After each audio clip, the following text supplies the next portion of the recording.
Whether I kick a kitten, tear off your ears, even slaughter innocent people, the world will never cease to forgive my actions. Why, you ask? Because I am beautiful. Hello and welcome to One Piece 101, the series that breaks down everyone and everything in the One Piece world. This time we'll be examining the pirate empress of Amazon Lily, Boa Hancock. Considered by many to be the most beautiful woman in the world, Hancock is the captain of the Kuja Pirates, an all-female tribe residing on the island of Amazon Lily.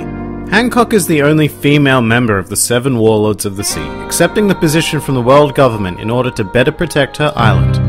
Although with that said, she is entirely uncooperative with world government affairs, as are most of the warlords. Hancock is a complex character to say the least, managing to switch eclectically from terrifying to hilarious to sensitive and caring, all in a matter of seconds. If you imagine every female anime character trope rolled into one, Boa Hancock is probably what you'd come out with. Her fickle personality even comes with its own tragic backstory. At the age of 12, Hancock and her 2 sisters were captured by slave traders and sold to the Celestial Dragons, the highest form of nobility in the One Piece world. For 4 years she suffered under the tyranny of her owners until she was freed by Fisher Tiger, a fishman who I hope to cover in much more detail in the future. Hancock and her sisters managed to return to Amazon Lily, however Hancock was forever changed by her experiences at the hands of the world nobles. She grew misanthropic, selfish, uncaring, distrusting everybody with the exception of her sisters, Marigold and Sandersonia. In particular, she distrusted men. For the entertainment of her former captors, Hancock was fed a devil fruit known as the Mero Mero no Mi, which would go on to serve her quite well in her capacity as Pirate Empress. Mero Mero is the Japanese onomatopoeia for falling over drunk, not necessarily on alcohol, but on emotion.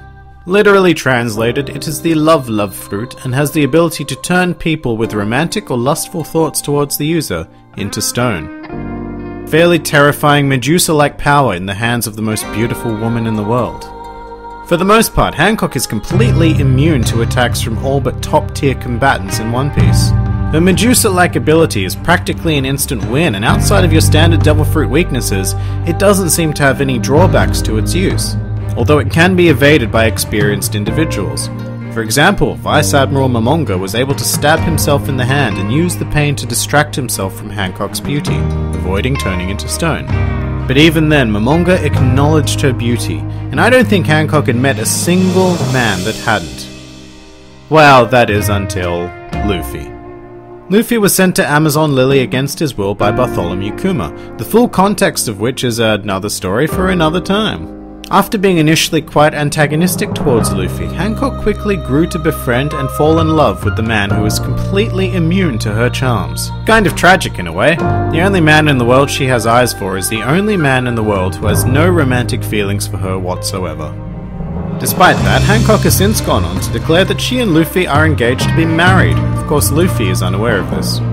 After becoming an ally, Hancock played a major role in the Impel Down and Marineford arcs, using her status as Warlord of the Sea to sneak Luffy into the underwater prison, and using her powers to protect him during the Paramount War.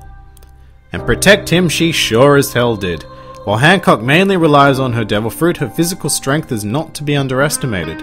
Much like Sanji, Hancock favors kicks, performing them in a technically detailed manner.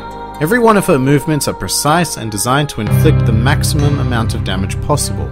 With her combined power, she was able to effortlessly combat Smoker as well as destroy a pacifista during the war. Hancock is also one of the extremely rare individuals in the world to possess and exercise Conqueror's Haki. For all of these reasons, she was considered to be exceptionally dangerous as a pirate, obtaining an initial bounty of 80 million berries prior to being invited to become a Warlord of the Sea. Hancock was also the person who delivered Luffy to Sabari Archipelago after the 2-year time skip.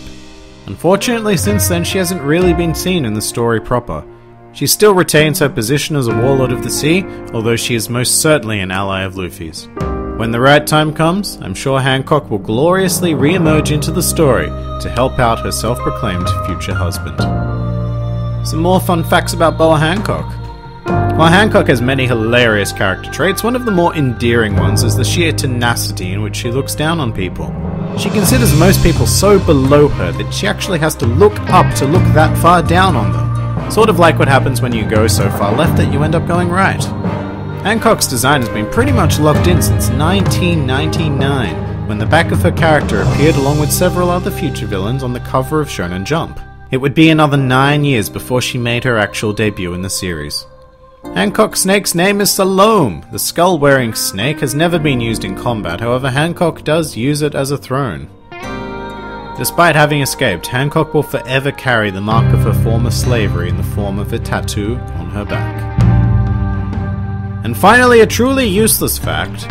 When Hancock daydreams about Luffy, she imagines him as a classical Bishonen.